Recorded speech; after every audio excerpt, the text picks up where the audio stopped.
Hello dear students, आप सब कैसे हैं। आज चैप्टर 11 क्लास 12th के प्रिंसिपल्स एंड प्रोसेसेस बायोटेक्नोलॉजी जैव प्रौद्योगिकी सिद्धांत एवं प्रक्रम का तीसरा और अंतिम भाग बताने जा रहे हैं। पूरा वीडियो ध्यान से देखिएगा। इसका प्रोसेस कैसे होता है बायोटेक्नोलॉजी का, वो पूरा डिटेल में स्टेप बाय स्टेप बताने वाले हैं। मैं डॉक्टर रमाशंकर पांडे, प्रवक्ता जीव विज्ञान एच इंटर कॉलेज मुसाफिर खाना अमेठी, इसके बारे में डिटेल में मैं बताने चल रहा हूं। तो सबसे पहला स्टेप है processes of recombinant DNA technology का isolation of the genetic material DNA. जो जेनेटिक मटेरियल होता है डीएनए, उसको अलग करना, आनुवंशिक पदार्थ को पृथक करना, ये पहला स्टेप होता है। तो आनुवंशिक पदार्थ यानी डीएनए को किससे अलग करना है? वो या तो एनिमल सेल होगा, या फिर प्लांट सेल होगा, या फंजाई का सेल होगा, या फिर बैक्टीरिया होगा। ध्यान रहे कि एनिमल सेल में सेल वॉल नहीं होती, लेकिन प्लांट सेल में सेल वॉल होती है, फंजाई में भी सेल वॉल होती है और बैक्टीरिया में भी सेल वॉल होती है। तो जिसकी जो सेल वॉल होगी उसको तोड़ने के लिए, अगर हमें आइसोलेट करना है, अलग करना है, डीएनए को हटाना है, तो सबसे पहले हमको इस सेल वॉल को तोड़ना पड़ेगा। तो प्लांट सेल की सेल वॉल किसकी बनी होती है? सेलुलोज की। तो इसको तोड़ने के लिए हम इस्तेमाल करेंगे सेलुलेज एंजाइम। सेलुलोज को तोड़ने के लिए सेलुलेज। फंजाई की जो सेल वॉल होती है वो किसकी बनी होती है? काइटिन की। तो इसको तोड़ने के लिए हम किसका इस्तेमाल करेंगे? काइटिनेज। बैक्टीरिया की सेल वॉल पेप्टिडोग्लाइकन की बनी होती है, और इसको तोड़ने के लिए जिसका हम इस्तेमाल करते हैं वो है लाइसोजाइम। लाइसोजाइम वह चीज़ होती है, एक तरह से नेचुरली हम लोगों के माउथ में पाया जाता है, आँख के टीयर्स में पाया जाता है, जिससे हमको बैक्टीरिया से सुरक्षा मिलती है। तो हम ये तोड़ेंगे, ठीक है। अब हमने प्लांट की जो भी ये हमारी सेल्स हैं, हमने सेल वॉल को तोड़ दिया। इसके बाद अब इसके अंदर पहुंच गए। इसके अंदर अगर हम पहुंचते हैं तो हमको क्या क्या मिलता है? प्रोटीन मिलता है। तो उसको तोड़ने के लिए प्रोटीएज, क्योंकि हम जानते हैं डीएनए जो है वो हिस्टोन प्रोटीन के साथ होता है, तो हमें हिस्टोन प्रोटीन को हटाना है, केवल डीएनए को प्राप्त करना है। तो प्रोटीन को तोड़ने के लिए प्रोटीएज, लिपिड को तोड़ने के लिए लाइपेज, आरएनए भी इसके अंदर है तो राइबो न्यूक्लियेज। इसके अंदर जो भी है डीएनएज नहीं डालेंगे। ध्यान रहे कि हमें किसी भी दशा में डीएनएज का प्रयोग नहीं करना है भूलकर। अगर हमने इसका प्रयोग कर दिया तो जो हम डीएनए हमको प्राप्त करना है वो खंड खंड हो जाएगा, नुकसान हो जाएगा। तो डीएनएज को छोड़कर बाकी इसके अंदर जो भी पदार्थ पाए जा रहे हैं, मैक्रोमोलिक्यूल्स पाए जा रहे हैं, उन सबको तोड़ने के लिए उनके एंजाइम्स का प्रयोग करेंगे। किया। अब हम देखते हैं कि सब एंजाइमों का प्रयोग करने के बाद जो ये हमको प्राप्त हो रहा है, ये बिल्कुल डेब्रिस, कूड़े करकट जैसा दिख रहा है, सब खंड खंड हो गया। अब इसमें क्या डालते हैं? एथेनॉल, वो भी चिल्ड। ध्यान रहे, ठंडा, एकदम दारू, ठंडी दारू डालते हैं। इन पूरे जितने टुकड़े टुकड़े हो गए, इसमें अब ठंडी दारू डालते हैं, और ठंडी दारू पाते ही, एथेनॉल पाते ही डीएनए खूब बढ़िया से तैर के ऊपर आ जाता है। डीएनए एकदम ऊपर आ जाता है, यहाँ यूं तैरता रहता है, ऐसे ऐसे आ जाता है, हल्के येलो कलर का ये दिखता है, ऐसे डीएनए आ गया। अब जो ये डीएनए हमको तैरता हुआ मिल रहा है, इसको किसी रॉड की मदद से, किसी ग्लास रॉड की मदद से ऐसे लगाएंगे और इसको लपेट के हम आराम से निकाल लेंगे। आप देख रहे हो ना कैसे, जैसे एनसीईआरटी की बुक में दिया है, आप साफ साफ देख रहे होगे कि इसको एक ग्लास रॉड की मदद से लपेट के हम इसको बाहर निकाल लेते हैं, और इस प्रक्रिया को कहते हैं स्पूलिंग। क्या कहते हैं? स्पूलिंग। ध्यान रहे, डीएनए जो कि ठंडे एथेनॉल में ऊपर तैर रहा है, बाकी सभी चीजें नीचे बैठ गई हैं, इसको किसी ग्लास रॉड या किसी भी चीज की मदद से हम आराम से बिल्कुल बाहर निकाल लेते हैं लपेट के। इस प्रक्रिया को स्पूलिंग कहते हैं। स्पूलिंग से याद कर सकते हैं आप, इसको टीस्पून फुल मतलब चम्मच होता है, जैसे चम्मच से निकालना, बट वो स्पून होता है। यहाँ स्पूलिंग शब्द का प्रयोग किया गया है, SPOOLING, स्पूलिंग करते हैं। तो इस प्रकार हमारा जो पहला स्टेप है isolation of the genetic material DNA, हमने पहला स्टेप DNA प्राप्त कर लिया। अब cutting of DNA of at specific location, DNA को विशिष्ट स्थलों पर काटना। आगे देखते हैं अगला स्टेप क्या करेंगे और कैसे करते हैं। देखिए अब हमको DNA मिल गया। अब DNA का हमें ये मान लेते हैं हमारा DNA मिल गया, ठीक, उस पूरी सेल से। अब हमें विशिष्ट स्थलों पर काटना है। ध्यान दें, जैसे यहाँ काटा, यहाँ काटा, यहाँ काटा, यहाँ काटा, कुछ विशिष्ट स्थलों पे काटा। किसकी मदद से काटेंगे? जैसा मैंने पिछले वीडियो में बताया, रेस्ट्रिक्शन एंडोन्यूक्लियस, इसकी मदद से हम इसको काटेंगे खास स्थानों पर। अब मान लीजिए ये सारे कट तो गए, लेकिन सारे तो हमारे पूरा DNA तो हमारे मतलब का है नहीं। उस DNA का वो खास जीन जिसके लिए हम सारी क्रियाविधि कर रहे हैं वो हमारे मतलब का है। मान लीजिए कि वह जीन यहाँ पर है, यहाँ पर है, ये जीन हमारा जीन ऑफ इंटरेस्ट है, GOI, जीन ऑफ इंटरेस्ट, जिस जीन को हम चाहते हैं। तो जीन तो हमने काट लिया, अब हमें लेकिन यही जीन चाहिए, तो इसको हम इससे अलग कैसे करेंगे? जो जीन के सारे टुकड़े हो गए, टुकड़े टुकड़े, इस रेस्ट्रिक्शन एंडोन्यूक्लियस की मदद से अब हम अपने जीन के टुकड़े को कैसे प्राप्त करें? तो उसके लिए जो प्रक्रिया अपनाई जाती है उसको जेल इलेक्ट्रोफोरेसिस कहते हैं।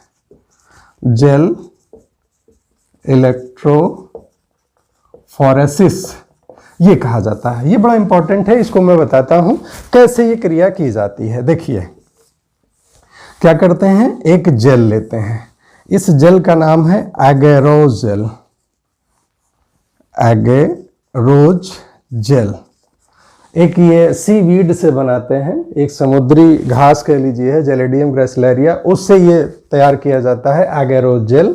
जेल इलेक्ट्रोफोरेसिस, इलेक्ट्रिक का प्रयोग करते हैं, जिसके एक तरफ नेगेटिव चार्ज होता है, एक तरफ पॉजिटिव चार्ज होता है।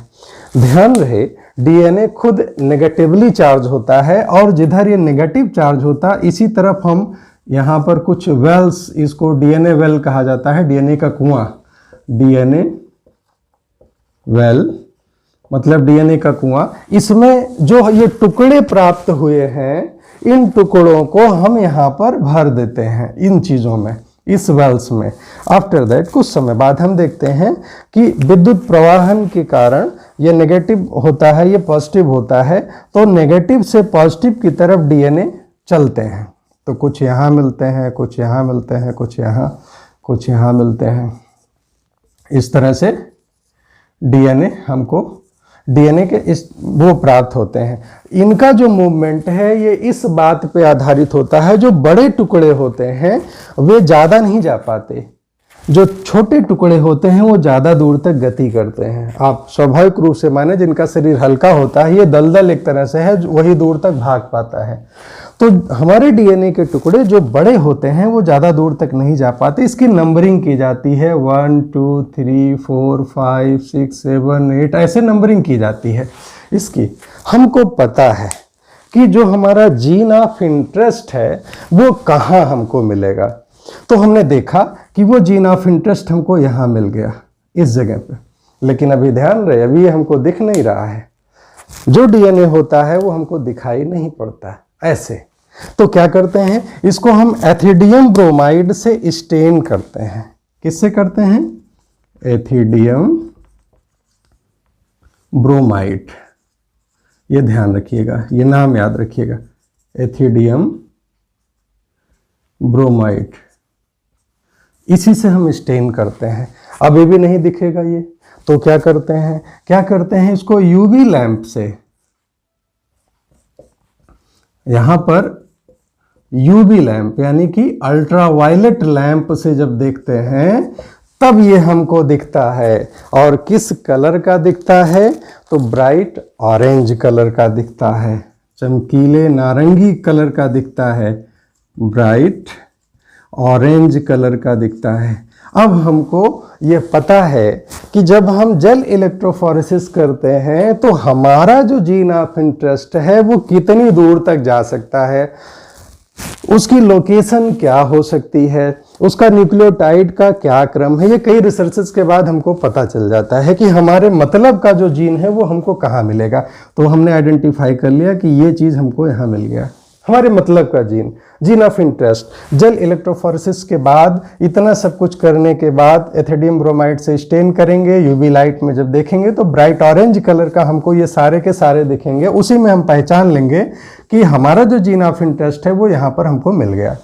अब क्या करेंगे, इसको बड़ी सावधानी के साथ जेल के साथ निकालेंगे, जेल के साथ निकालेंगे। इस क्रिया को एल्यूशन कहते हैं, ध्यान रहे, इस क्रिया को एल्यूशन कहते हैं। इसको निकालने, जेल के साथ बाहर निकालने की प्रक्रिया को। अब हमारा जीन ऑफ इंटरेस्ट हमको मिल गया। ठीक, अब अगला स्टेप क्या होगा, अब हमको एक ही तो मिला है और हमें चाहिए ढेर सारी कॉपी, क्योंकि हमारा जो प्रोडक्शन है बायोटेक्नोलॉजी, एक औद्योगिक स्तर पे, औद्योगिक पैमाने पर इसका प्रोडक्शन करना है, ये हमारा उद्देश्य। तो एक जीन से तो काम नहीं चलेगा ना, तो हमको ढेर सारे जीन चाहिए। तो हम क्या करेंगे, देखिए ये कि क्या करेंगे, इल्यूशन TION है, TION इल्यूशन कहते हैं इसको। जो वांछित डीएनए है इसको इस जेल के सहित बाहर निकालने की क्रिया को इल्यूशन कहते हैं, ELUTION, इल्यूशन। तो अब हमको हमारा जीन ऑफ इंटरेस्ट मिल गया। अब हमको एक ही जीन ऑफ इंटरेस्ट मिला और हमें ढेर सारा चाहिए, तो हम उसके लिए क्या करेंगे, PCR। ध्यान रहे, अभी कुछ समय पहले प्रधानमंत्री मोदी जी ने सभी मुख्यमंत्रियों की एक मीटिंग ली थी और उसमें उन्होंने कहा था कि सभी राज्य अपने राज्यों में RT-PCR कराएं, ज़्यादा से ज़्यादा RT-PCR कोरोना के लिए।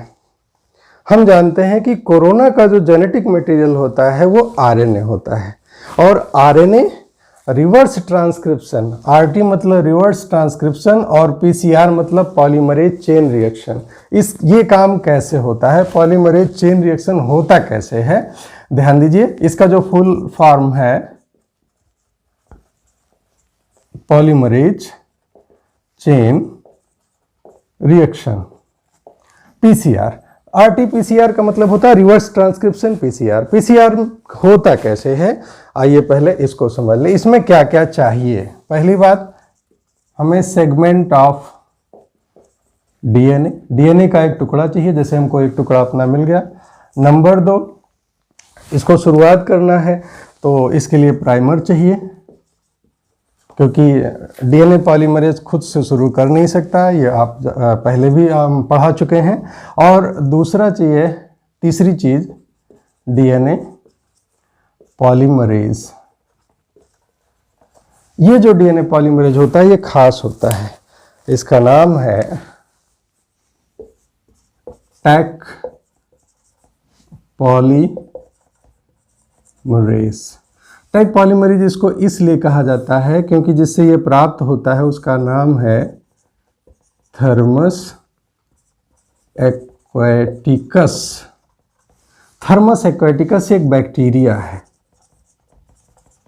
इसी से ये पॉलीमरेज प्राप्त किया गया है, इसलिए इसको टैग पॉलीमरेज कहा जाता है। खास बात इसमें है कि थर्मस मतलब टेम्परेचर से रिलेटेड है, एक्वेटिकस मतलब पानी में पाया जाने वाला बैक्टीरिया है जो उच्च तापमान को सहन कर सकता है। इससे प्राप्त DNA पॉलीमरेज का प्रयोग PCR में किया जाता है। अब PCR प्रक्रिया होती कैसे है, ऐसे देखें। क्या होता है, ये DNA है, अगर इसका ये 5 एंड है तो ये 3 एंड होगा, ये 3 एंड है तो ये 5 एंड होगा, और यहाँ पर ये 3 एंड हो गया। ये हमारा DNA है, और DNA में हम मान लेते हैं कि ये हमारा जो खंड है, ये हमारे मतलब का जो जीन है वो हमको यहाँ मिला। जैसे हमने शुरू में बताया था कि मान लेते हैं कि यहाँ पर है तो ये हिस्सा मिला, उसी हिस्से को हम थोड़ा डिटेल में देखते हैं कि इसमें करते क्या है, PCR में किया क्या जाता है। तो मान लीजिए पूरे DNA में हमको ये जो हिस्सा है, इस डीएनए के टुकड़े में सेगमेंट ऑफ डीएनए को हमें मल्टीप्लाई करना है, ढेर सारा बनाना है। पीसीआर में यही किया जाता है कि उसकी ढेर सारी कॉपीज तैयार करते हैं। तो कैसे करते हैं? फर्स्ट स्टेप इसका जो होता है वो होता है डीनेचुरेशन।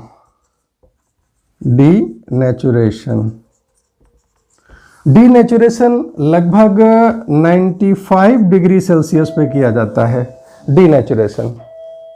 इसमें क्या होता है, जब इसको 95 डिग्री सेल्सियस पे गर्म करते हैं ना, तो ये दोनों स्ट्रैंड अलग हो जाते हैं। अब यहीं पे हम मान लेते हैं कि ये टुकड़े दोनों अलग हो गए। ये जो दोनों टुकड़े हैं डीएनए के वो अलग हो गए, डीनेचुरेशन। पहला स्टेप डीनेचुरेशन। दूसरा स्टेप एनीलिंग। ये इसके लगभग आधा ठंडा कर देते हैं, नीचे टेम्परेचर ले आते हैं, नियर अबाउट 45 डिग्री सेल्सियस पे ये क्रिया होती है।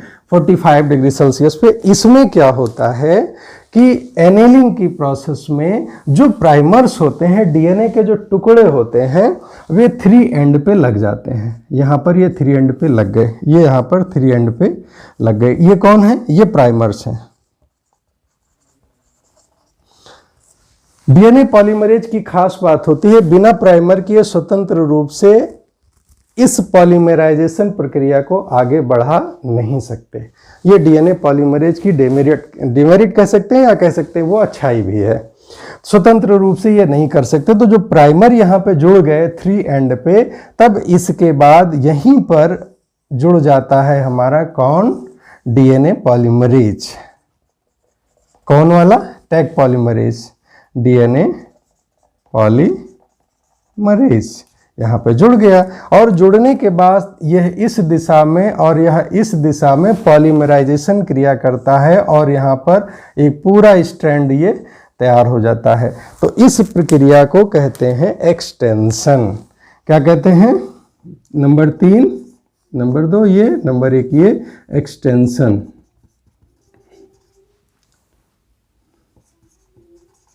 एक्सटेंशन जो होता है, ये ध्यान रहे कि ये जैसे हम लोगों ने पढ़ा है ना कि 1 मिनट में कितनी बार धड़कन होती है, तो 72 ऑन एवरेज। तो इसका टेम्परेचर भी 72 डिग्री सेल्सियस होता है। तो 72 डिग्री सेल्सियस पे ये एक्सटेंशन होता है। डीएनए पॉलीमरेज एंजाइम ये पूरा तैयार कर देता है। तो ध्यान रहे, जहाँ पर हमें 1 स्ट्रैंड मिला था, वहाँ अब हमें 2 मिल गए, ये और ये 2 मिल गए। ऐसे ही हमें बहुत सारे स्ट्रैंड्स, बहुत सारी कॉपीज मिल जाती हैं, इवन आधे घंटे में मिलियंस, लाखों की संख्या में। इस एक डीएनए का जो टुकड़ा था उसकी हमें कॉपी लाखों की संख्या में मिल जाती है।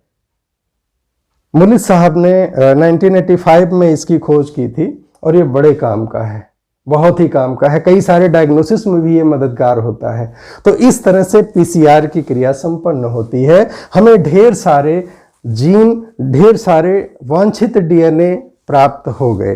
ठीक, फिर अगला स्टेप होता है, इसके बाद हमने जब ये प्राप्त कर लिया, insertion of recombinant DNA into the host cell और ऑर्गेनिज्म।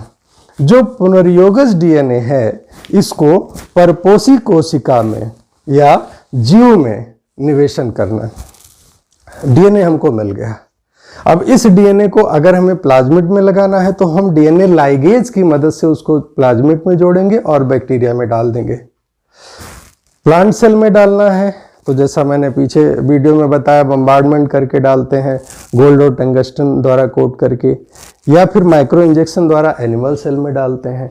तो ये जो प्रक्रिया होती है ये इस तरह से हो जाती है कि हम उसको होस्ट सेल में ट्रांसफ़र करते हैं अपने जीन ऑफ इंटरेस्ट को, जिस जीन को हम चाहते हैं, जिस प्रोडक्ट को हम उससे बनवाना चाहते हैं।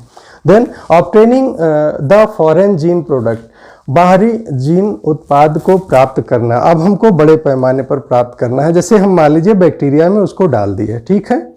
अब बैक्टीरिया का जो कल्चर तैयार होगा वो लैब में थोड़ी मात्रा में तैयार होगा। पेट्री डिश में तैयार करके हम बड़े मात्रा पर उत्पादन नहीं कर पाएंगे। तो इसके लिए हमें क्या करना होता है, ये काम होता है बायोरिएक्टर्स में।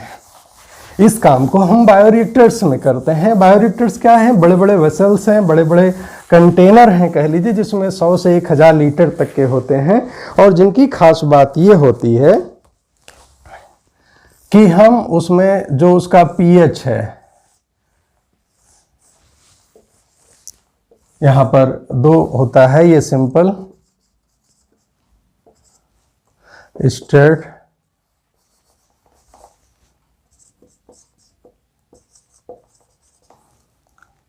बायोरिएक्टर और स्पार्ज्ड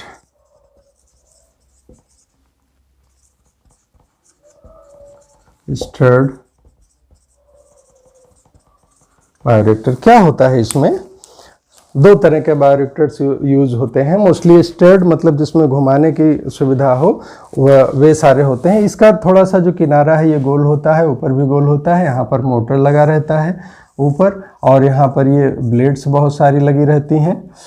यहाँ पर फोम क्रैक ब्लेड्स होती हैं, जहाँ पे ये फोम निकलता है इसको क्रैक करने के लिए। यहाँ पर हम टेम्परेचर को नापने के लिए रखते हैं, पीएच को नापने के लिए रखते हैं, यहाँ पे जो स्टेराइल एयर है उसको एंटर करने के लिए रखते हैं, और इसको यहाँ पर मोटर लगा होता है, इसको घुमाने के लिए होता है। आप ये सामने देख रहे होंगे, इस तरह की बनावट होती है। और जो दूसरा स्पार्ज्ड होता है वो भी इससे मिलता जुलता है, बट ये रेक्टेंगल जैसे पूरा एकदम चौकोर होता है। यहाँ पे स्पार्जर लगा रहता है, यहाँ से एयर निकलती है, यहाँ पे इसमें एयर निकलती है, यहाँ पे ढेर सारी एयर निकलती है। एक सिंपल सा होता है रॉड जैसा, यहाँ पे जो घुमाता रहता है, और यहाँ पर कुछ इस तरह होता है जहाँ पे ज़्यादा से ज़्यादा एयर जो होती है ये ऑक्सीजनेटेड करती है। इसमें फ़ायदा क्या है, हम इसमें कल्चर को डालते हैं, उस बैक्टीरिया को हमने इसमें डाला, साथ ही साथ न्यूट्रिएंट्स को डाला।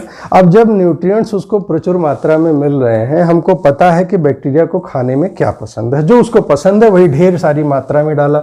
जितनी ऑक्सीजन पसंद है, जो टेम्परेचर पसंद है, जिस पीएच पर वो अच्छा उसको लगता है, जो जो पसंद है उसके पसंद की चीज़ों को हम इसमें भर देते हैं। इसके बाद इसमें हम बैक्टीरिया का कल्चर डाल देते हैं। रिजल्ट ये होता है ढेर सारी मात्रा में वो बहुत सारा तैयार हो जाता है, खूब ढेर सारा तैयार हो गया। अब तैयार होने के बाद इसमें 2 चीज़ें हैं, एक पूरा तैयार करके या तो पूरे के पूरे अलग कर लें, या फिर इसमें से हम जो तैयार होता है उसको हम कहीं पे अलग करते चलें, यहाँ से इसको निकालते चलें। तो इसकी जो ग्रोथ रेट है वो बराबर बनी रहेगी। न्यूट्रिएंट्स डालते रहें, कल्चर भी डालते रहें, कल्चर ना भी डालें क्योंकि उतना मात्रा रहता ही है, बट न्यूट्रिएंट्स हम डालते रहें। और जो बनने के बाद एक टाइम के बाद जो बनता रहता है, हमारा प्रोडक्ट जो बनता है उसको हम निकालते चलें। इस पूरे प्रोसेस को बायोसिंथेसिस कहते हैं, बायोसिंथेसिस कहा जाता है। इस पूरी प्रक्रिया को, जो इसके अंदर सिंथेसिस का काम होता है, उसको हम बायोसिंथेसिस कहते हैं। बायोसिंथेसिस हो जाने के बाद अब हमारा प्रोडक्ट बन गया, तैयार हो गया। इसके बाद ये जो इसको हमने प्राप्त कर लिया, obtaining the foreign gene product, ये हमने प्राप्त कर लिया यहाँ पर बायोरिएक्टर में बड़ी मात्रा में। इसी के जस्ट बाद जो प्रक्रिया होती है उसको डाउन स्ट्रीम प्रोसेसिंग कहते हैं। अब ध्यान दीजिए, यहाँ हमने जो प्राप्त किया, यहाँ पे बहुत सारी चीज़ें हैं, और उन चीज़ों में जो हमको प्राप्त करना है, मान लीजिए हम प्रोटीन को प्राप्त करना है, वह भी इसी में है। तो अब इसका क्या करेंगे, हम अपनी प्रोटीन को अलग करेंगे। ये लास्ट प्रोसेस है जिसको हम डाउन स्ट्रीम प्रोसेसिंग कहते हैं। पहले हम इसको अलग करेंगे, क्या करेंगे, सेपरेशन करेंगे, इसको अलग किया। इसके बाद क्या करेंगे, प्योरिफिकेशन करेंगे। इसके बाद क्या करेंगे, इसमें प्रिजर्वेटिव मिलाएंगे। फिर क्या करेंगे, प्रिजर्वेटिव मिलाने के बाद इसका हम बायोलॉजिकल टेस्ट लेंगे और इसका ट्रायल लेंगे कि सब कुछ सही तो है, कहीं कोई गड़बड़ तो नहीं है। और ट्रायल में अगर सब कुछ सही है, सब कुछ हमारा जो प्रोडक्ट है जो हम प्राप्त करना चाहते हैं, एवरीथिंग इज ओके, तब उसकी हम बॉटलिंग करेंगे, उसकी हम पैकिंग करेंगे और देन मार्केट में सेल करने के लिए भेज देंगे। तो इस तरह बायोटेक्नोलॉजी से ये स्टेप्स के द्वारा, इन चीज़ों के द्वारा हम कैसे जीन्स से प्रोडक्ट को प्राप्त करते हैं, उसका ये पूरा डिटेल आज आपने इस वीडियो में जाना, और इसी के साथ ये तीसरा भाग भी कंप्लीट होता है। प्यारे बच्चों, मैं उम्मीद करता हूँ, मुझे पूरा विश्वास है कि पूरा तीनों भाग आपको खूब अच्छी तरह से समझ में आया होगा। तो बहुत अच्छा, अपना ध्यान रखिए। All the best, thank you.